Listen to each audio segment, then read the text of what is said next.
Hello everybody. I've been still tidying up the plot these last couple of days, and I've done some work in here. You can see the big hot box is gone now, revealing the fennel that was growing away happily in there. Whether it'll bulb or not, I don't know, we'll see.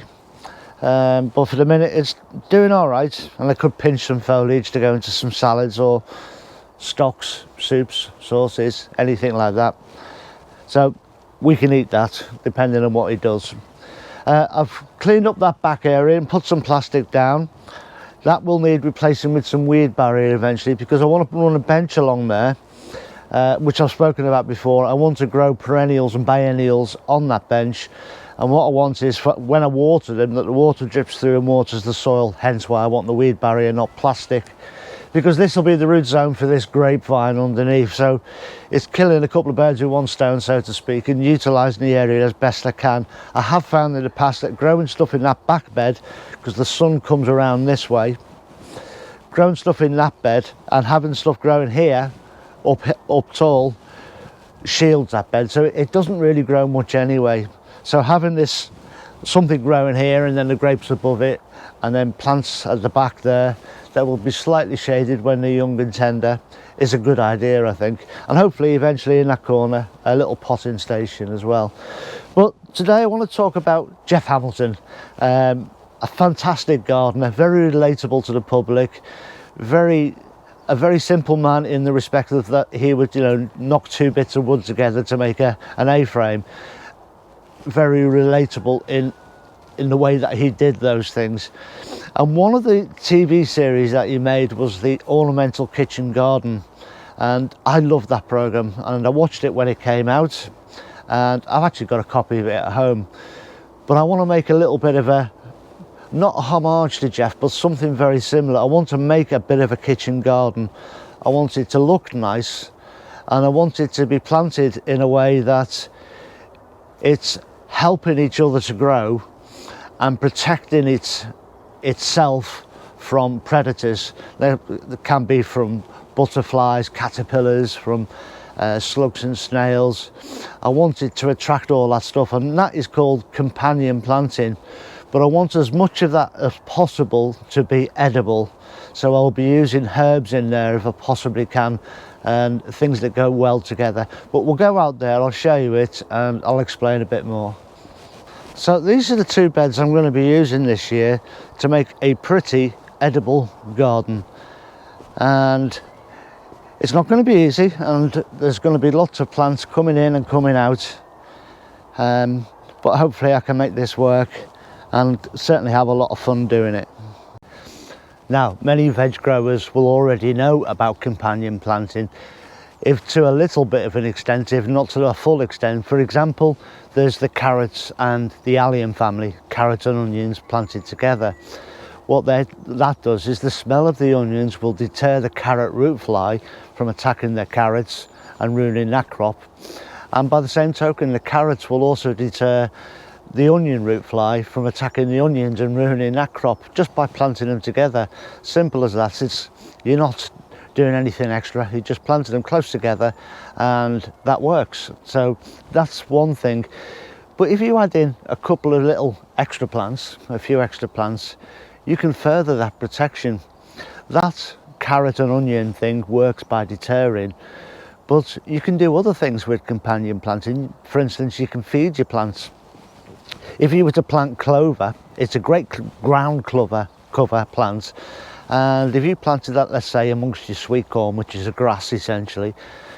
Now, clover is part of the pea or the legume family, and what that does during its life cycle is it fixes nitrogen from the air to little nodules on its roots in the soil, and in turn the sweet corn will feed on that nitrogen and help it to grow.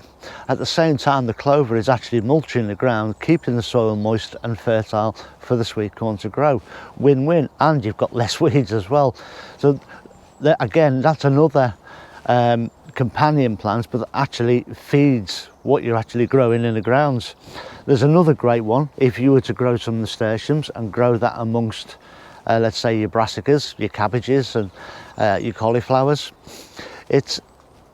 it's a great host for caterpillars. So when the cabbage white butterflies come along to attack your cabbages that all veg growers will know about, they prefer the nasturtiums. So they'll lay their eggs on the nasturtiums, and the caterpillars will go for them first, leaving your cabbages and cauliflowers alone and giving you time to deal with the problem if you wish to. Plus, nasturtiums are edible as well, so you're adding in an extra food crop. This is the great thing. The more you look into companion planting, the better and better it gets. Now, also by companion planting, you can attract into your garden what are loosely termed as beneficial insects.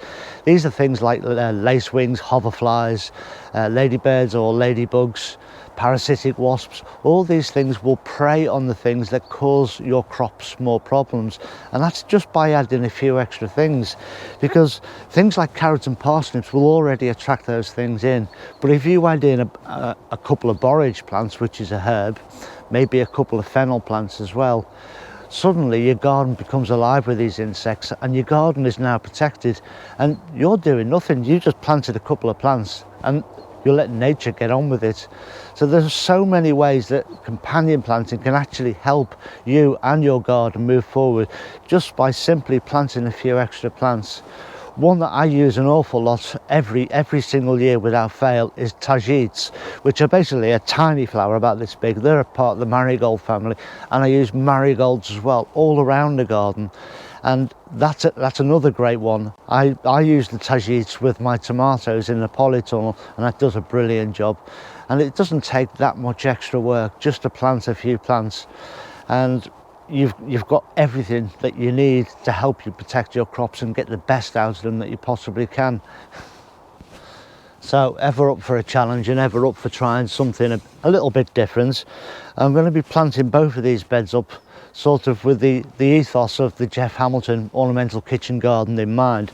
There'll be crops in both, and probably I'll do the same crops in each, but whereas I'll try and make one look as pretty as I can, the other one will be more focused on the actual protection that companion plants afford crops, as an example. But the other bed will be companion planted, but will be done, as I say, just to make it look nice, because I'm going to be walking past it all the time, and it's in front of the tunnel. I'll be walking in and out and around it, so I do want this to look the part as well. And with the beds over there, the perennial beds over there, you know, it'll be a nice little area and should be a good little wildlife area. So really looking forward to this, and it's exciting.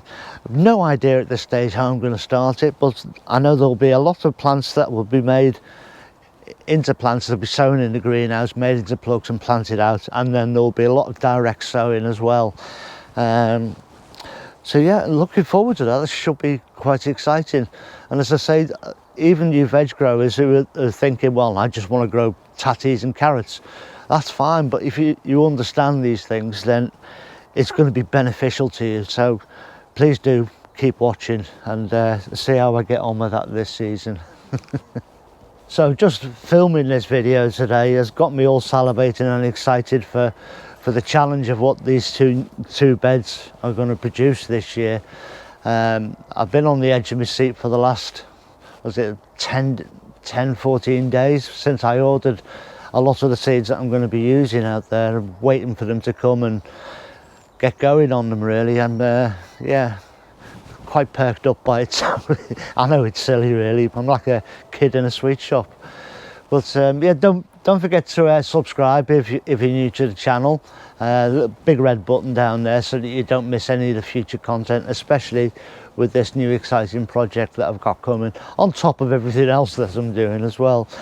But that's it for today. Please look after yourselves, everyone. Stay safe, and I'll see you all very, very soon. Ta-ra now.